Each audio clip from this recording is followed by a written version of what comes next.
I would like to welcome you to this wonderful and rather unusual conference. In an open and impartial atmosphere. And now it's starting now.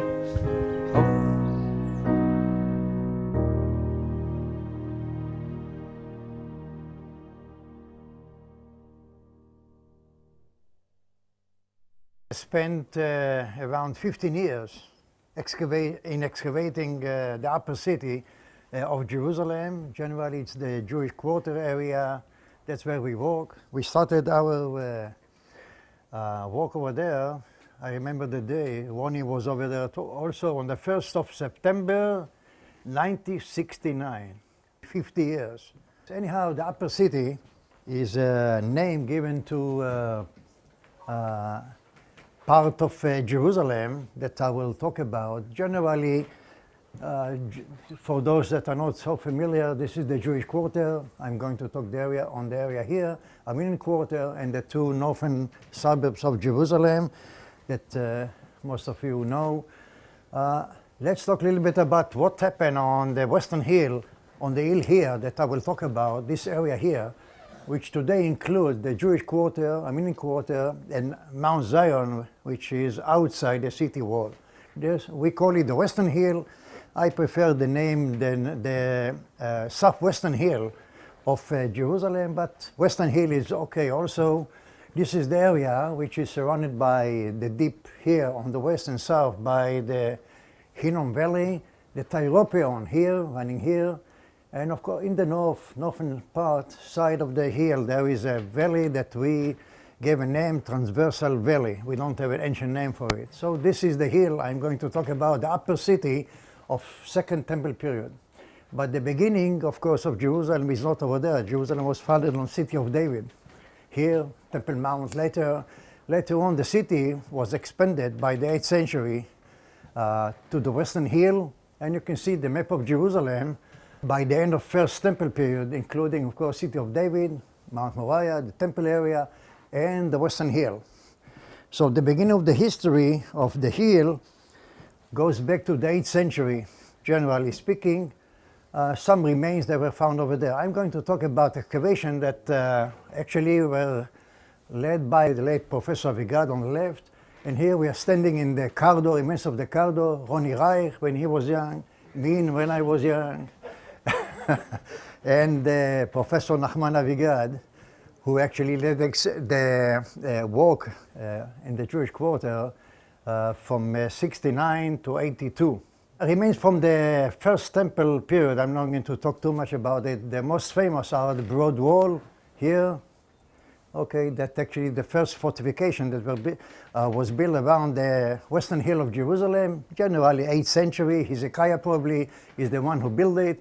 And there is a famous Israelite tower here on the left that actually is amazing by the height that it was preserved, more than 8 meters, standing today. So it's very impressive construction. And these are the fortifications that actually protected the hill during the end of the First Temple period. Some artifacts, not much remains were found all over the hill. Most of them have been destroyed by later constructions, but here and there we found some. You have here a nice selection of pottery vessels, figurines, handles that are stamped with seals of Lamelech and others. These are the typical remains and artifacts that were found. Dates back to the end of the First Temple period. After many, many years, hundreds of years, that the area was actually neglected here. Nobody lived. It was not part of the city. Here you have the map of Jerusalem during the Persian period. So once again, when the city was rebuilt in the days of Nehemiah, or generally the Persian period, the city once again confined to the limits that include once again Mount Moriah and city of David. And once again, the city started to expand by the 2nd century BC or BCE to the same limits that actually included by the end of the First Temple period. So here you have the map of the Maccabees or the Hasmonean time. Once again, you see very close to the one we have seen at the end of the First Temple period. The area that become known as the upper city here actually is once again protected by the deep valleys here in the west and south, by the Hinnom Valley, some kind of a valley here, and of course the Herodian on the eastern side. So this is the area that we are going to call the upper city. The upper city, because topographically it's higher. I mean, we are using the terminology of Josephus. There was a lower city here in this area. There's the upper city, and later on there was a new city up north. I'm not going to talk about it. So this is the name given by Josephus Flavius, because topographically the area here, generally speaking, is a few meters higher than Mount Moriah. So I can say very confidently that I know the borders of the upper city along the north, west, and south, because this is the first wall. This is the wall that actually gave the boundary. But here, on the eastern side, I'm not sure where is the border of the upper city. It can be on the lower part of the slope of Mount Zion or the hill here. It doesn't matter right now too much, because we cannot also prove the limits of the upper city when we are trying to look for the evidence, archaeological evidence. There's not much found that we can actually make sure if the border was here or the limits was here, down in the valley. It doesn't matter right now. From the Maccabees time, once again, the Hasmonean, once again we have the typical imprints on handles, of stamps on handles, like the Jerusalem or Yahud, and of course Jerusalem. We have some imported Herodian amphoras that were found. These are fragments of handles stamped with Herodian stamp impressions. And of course the city did not stop developing in the times of the Maccabees. Still, there is a new wall, second wall, built up to the north, and later on by 1st century AD, the city expanded even to new areas up north. The suburb that was founded here was become to be known as the new city here. And of course you have the third wall. I'm not going to talk about not on the second wall and the third wall. Just I want to show you some remains of the first wall that was found in the Jewish quarter and in the David Citadel. So this is the area of the Jewish quarter. Temple Mount, of course, you can recognize very, very clearly. Once again, you see that the Jewish quarter is left of Temple Mount, the area here on the left. This is the model, the first famous model. You can see here, looking from south north, you see the lower city. I'm not sure that exactly, it looks like that. And the upper city that looks like a village in Switzerland with the red roofs. Unfortunately, we didn't find even one roof tile in all our excavations, but those who are responsible for that decided this was designed by Professor Aviona. Let's leave it like that. I'm not sure in all our excavations, as I told you, as I just said, we don't have any evidence that roof tiles were in use in those days. Later time, in La Capitolina and so on, yes, but not in those days. But it looked nice, much nicer with the red roofs here. Once again, the upper city, looking from Mount of Olives if you want. Okay, Temple Mount, and you see here the upper city. What was proved is that actually the elite of the Jewish nation and the Jerusalemite lived in the upper city. That's for sure, because what we found are actually very luxurious dwellings decorated with mosaic floors and wall painting. No way, of course, it can prove very clearly this was the area of Beverly Hills of those days. Whoever had money could live here, could build wide buildings here, dwellings. Herod the Great Palace was here, next to Jaffa Gate of today. The Maccabees Palace was somewhere here. Let's say this is the Maccabees Palace. And probably the palace of the high priest, Caiaphas, and others were also located in the upper city of Jerusalem. Okay, after all this story, let's see actually what was found in the upper city. This is the upper city. Once again, you see the borders are very clear on the three sides. The citadel has actually the best example of the remains of the wall that once protected the upper city of Jerusalem. The wall was actually founded already by the end of the First Temple period, rebuilt by the Maccabees. This is the Citadel area, and here remains of the first wall that once protected the upper city were uncovered. Here you have the best example of Maccabees or Hasmonean construction, military construction. You have here remains of the wall here. You have a tower here. And the most famous of all the remains in the Citadel is what you see here on the right side, one of the three towers built by Herod the Great to protect Jerusalem at this point, and also to protect his palace that was built farther to the right. So what remained of the tower is what you see here up to here. This is Mameluk at the upper part, standing to about 20 meters, still standing, all built, filled with stones. It's one of the three towers that Josephus described that were built by Herod the Great. Some believe this should be identified, David's Tower should be identified with Fatsael. I believe it should be Hippicus. But once again, you see, even you have a good example once again that we are debating on everything in Jerusalem. Anyhow, David's Tower, actually one of the best examples of Herodian construction in Jerusalem. Okay, let's go on. Actually, what are the remains found in the Jewish quarter from the Second Temple period? So the beginning is, we don't have, as you already now understand, we don't have any remains from the Persian period and from the early Hellenistic period. I mean, up to the 2nd century BCE, we don't have remains, okay, from Second Temple period.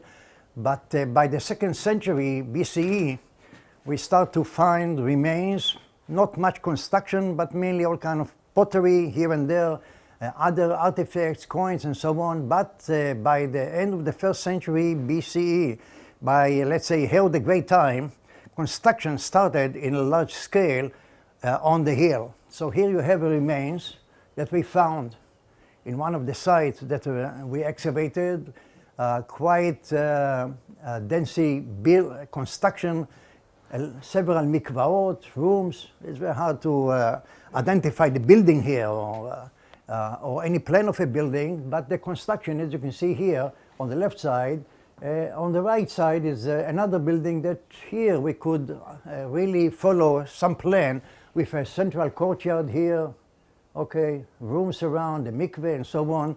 And all these buildings have been around 20 or 15 BCE in Herod the Great time, were destroyed, went out of use, and Herod the Great built street. You can see the pavement here, street leading from his palace, probably in the west, to the area of the temple. So maybe they gave the people who lived over there 24 hours to move out, and they just filled up the remains of the building and founded and actually built a road that was preserved quite well. Mainly the makeup, I mean, mainly the base, the upper part, the upper layer of good paving stone actually have been robbed in a later time. But for us, dealing with the stratigraphy, understanding the layout of the city, this is the good remains of one of the main streets of Jerusalem. But one thing became clear as we continue the excavation in the Jewish quarter, that most of the construction that you will see, and the remains that you will see, and I will present from now on, actually dates to the 1st century AD, okay? Not to the time of Herod the Great. So Herod the Great, we can say, begin with the layout and actually start to build the upper city in Roman style, but actually most of the construction were actually were done later by the 1st century. Wherever we found remains of building, underneath there are some coins and remains and pottery and other that prove that the building cannot be dated to Herod the Great time, only to a later time. So the most famous of the building is what you see here, the Palatial Mansion. It's a big building, very large, built on 3 terraces on the hillside. We assume there were about 50 to 60 rooms in the building, built around the central courtyard, which is here. In a minute you will see better pictures. Several mikvaot, several rooms with mosaic floors and wall paintings, a reception hall that you will see. Well, the man who owned the building, no doubt was a wealthy guy, not wealthy, multi-millionaire, more than that, because really to have a building like that in a location which is overlooking the temple, that actually contains so many rooms and installations of all kind, should be a wealthy man. Here and there, visitors and archaeologists used to come to the excavation during the early 70s, and they asked Avigad, why don't you say this is the palace of Caiaphas, the high priest, and so on? He said, well, I don't have evidence. When I'll find the name of the owner above the door, welcome to the house of Caiaphas, I will say, but otherwise, so today we say it's a good example how maybe the palace of Caiaphas looks like.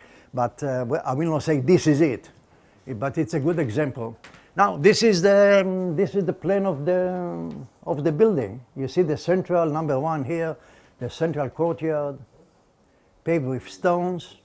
Upper terrace here on the left with several rooms, a line of rooms here. Reception hall number 4. Another room here with mosaic floor, and we were lucky that it preserved quite well.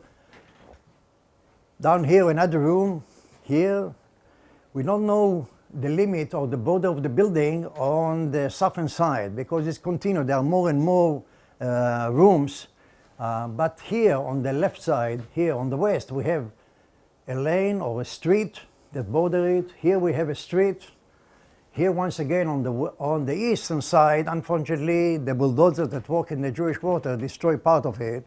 So we don't know exactly how much more it extended eastward.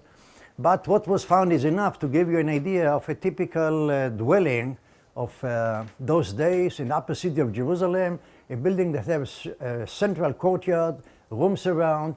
In the lower part of it, or the lower terrace, the eastern terrace, you have Mikvaot, several Mikvaot. The most decorated and wealthy part of it was here, okay, with rooms with mosaic floors. Here on the side we have a small room with mosaic floor and a mini mikveh. And here you have a staircase leading to a lower floor that contains a storeroom and a mikveh underneath the courtyard. Here you have another staircase leading down to a lower terrace with mosaic floor here. And once again, big mikveh with a double opening. And that's how it goes on and on. The reconstruction, the building, the dwelling looks much better, I believe. It's really amazing. I mean, I remember that when the first mosaic floor was found in Jerusalem, in the Jewish quarter, Avigad was not sure that it can be dated to Second Temple period. Nobody believed that such mosaic floors could be found in Jerusalem. Of course, the mosaic floors were known already in those days from Masada and so on, but still in the Jewish quarter, Avigad hesitates saying, maybe this is Byzantine or Roman or who knows, but it's very hard to imagine that the people of Jerusalem, those who dwelt in this building, have mosaic floors, which cost a fortune, and so on. And for sure not, how can it be that these wealthy guys could enjoy Roman architecture with mosaic floors and wall painting and so on? It doesn't make sense. And so next to the temple and so on. Well, life is stronger than anything, I believe. And slowly we realized that actually these people who lived here could enjoy decoration of all kind and the wall mosaics and mosaic floors and wall painting and so on. So this is the reception hall, okay, of the palace. Let's call it some kind of mini palace, or it's very hard to define it. I mean, but it's really a villa, okay, large villa, wealthy villa. This is a reception hall, and the reconstruction is based on the remains found. It's not imaginary reconstruction. So the walls were found up to this level. Sometime in one part of it, we found standing to about 2.5 meters. The wall with the stucco decorated it, still standing to about 2.5 meters. We have hundreds, if not thousands, of fragments of the ceiling that collapsed down on the floor And playing with this puzzle, we came out with this style. If it's not exactly but it looks almost the same. Doesn't matter. The details are not so important.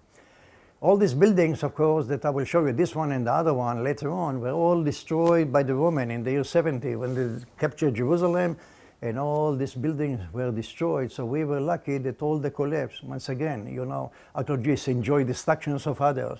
So we enjoy the destruction, and all the remains actually preserved so well, as you will see later on.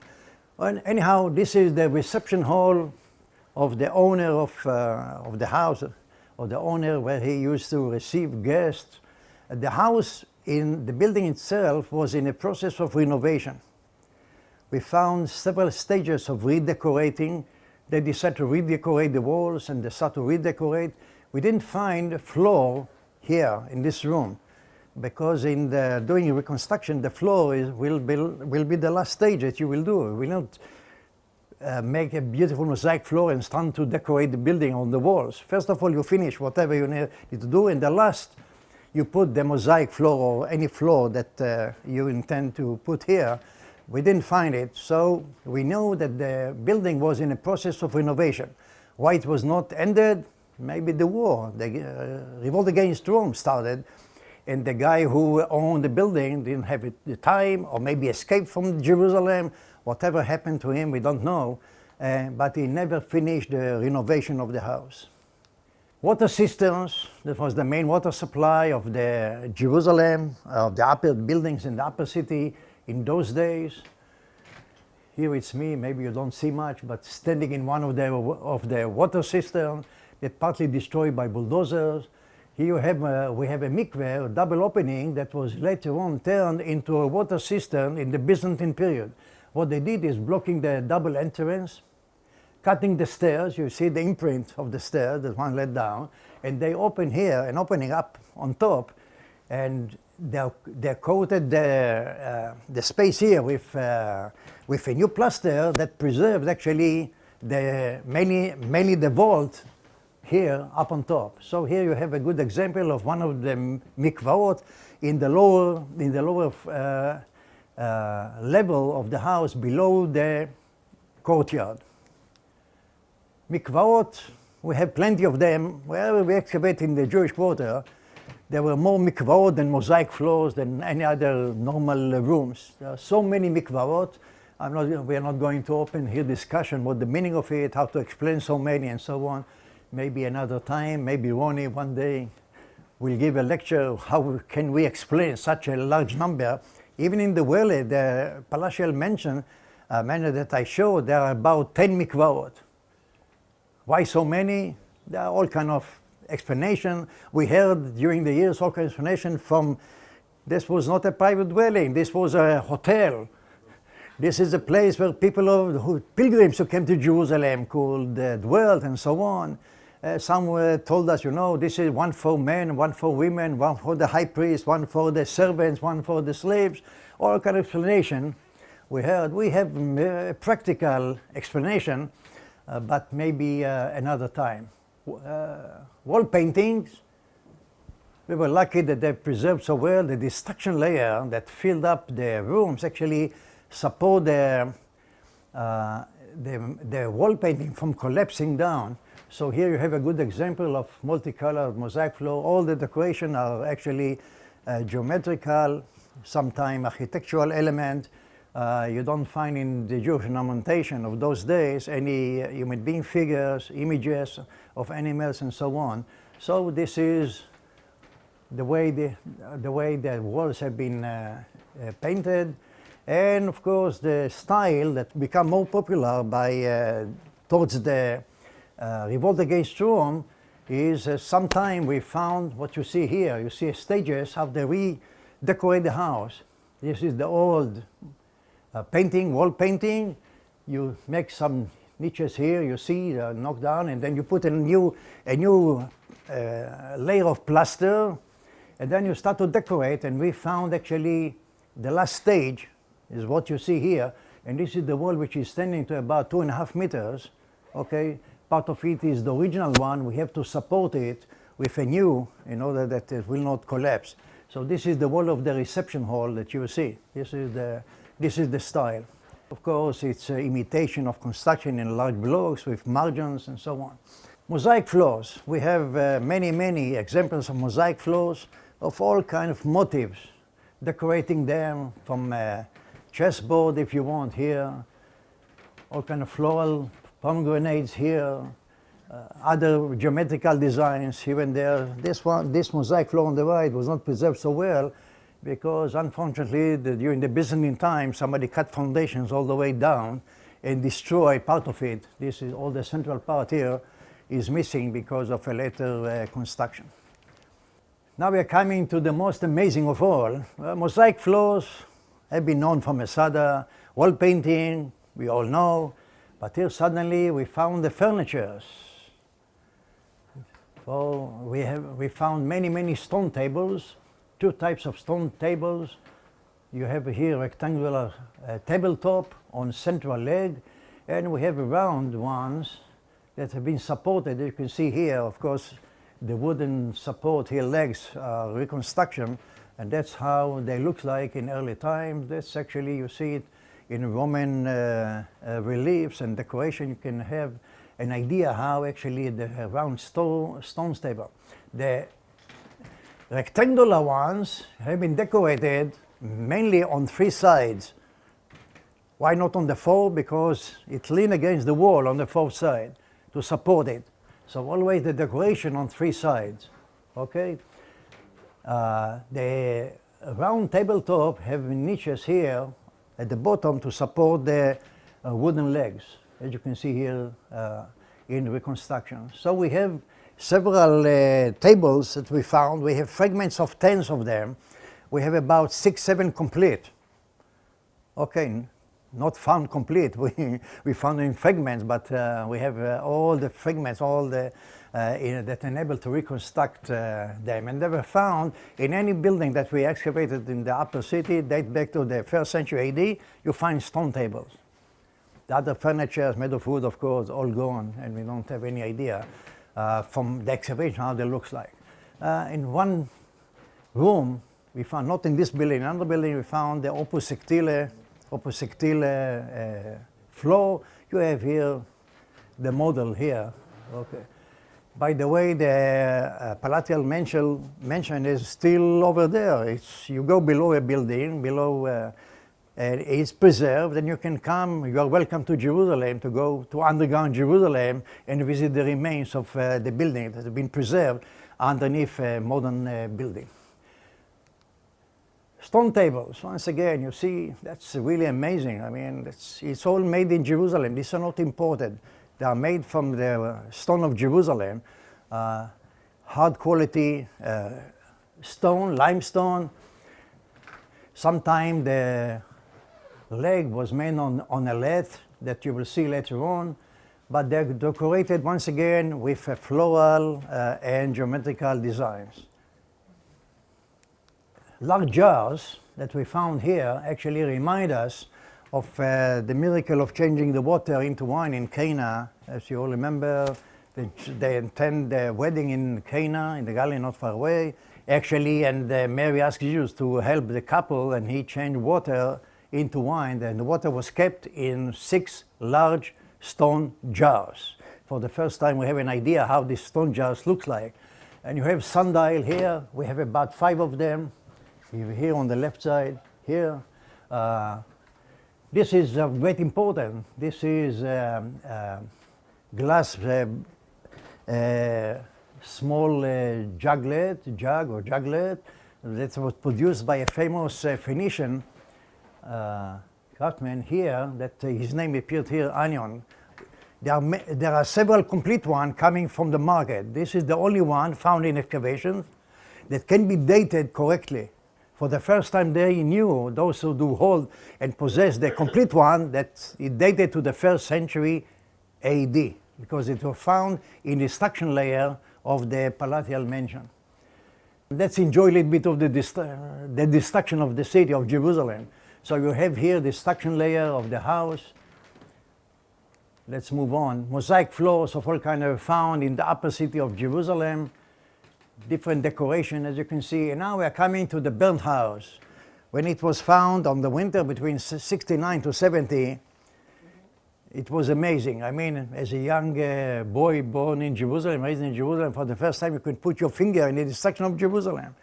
You touch it, and people could come from all over, standing around, just begging us that we'll let them down to touch the destruction of Jerusalem. Of course, Masada was already known, but here for the first time we have an evidence of the destruction of Jerusalem caused by the Roman army in the year 70. We know the date, according to Josephus, on the Het Be'elul, I mean, on the 8th of Elul, 1 month after the temple destroyed, the Roman soldiers entered to the upper city and destroyed completely. So we have here the burnt house, several rooms. Only part of the house was found, but it was loaded with artifacts of all kind.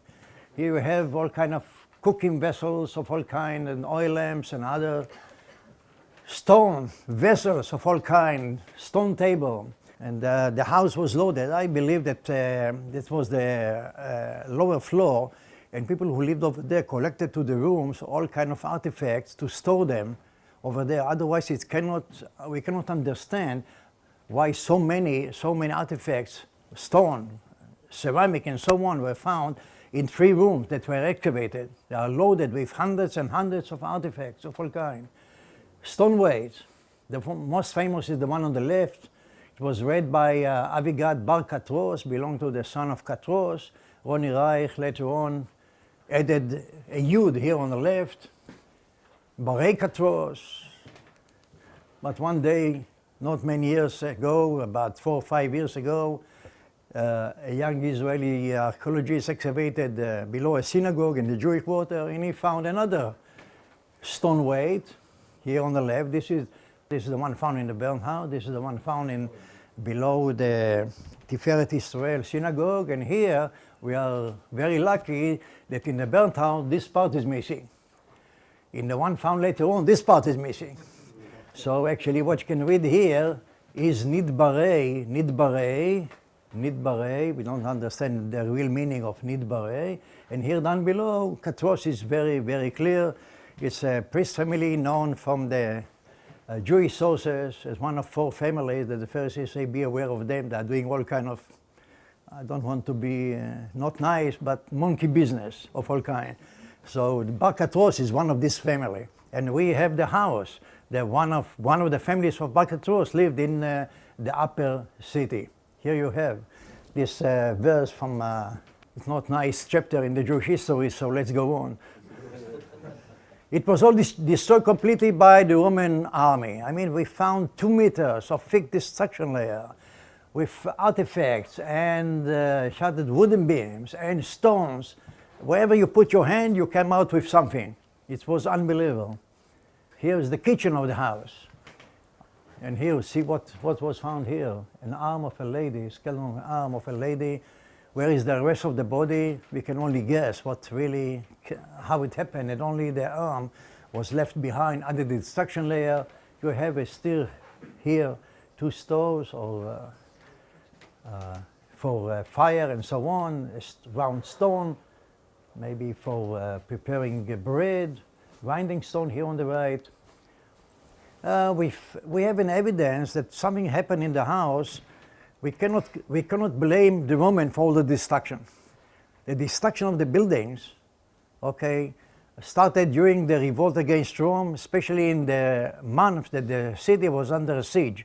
And we found here and there evidence that people entered to the house looking for treasures. I mean, they moved artifacts from one side to another before the building was destroyed.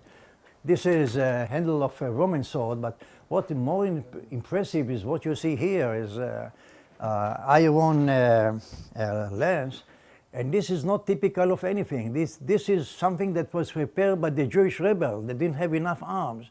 They prepared for themselves arms that can defend themselves or attack the Romans. So this is found here. You see leaning against the corner of one of the rooms.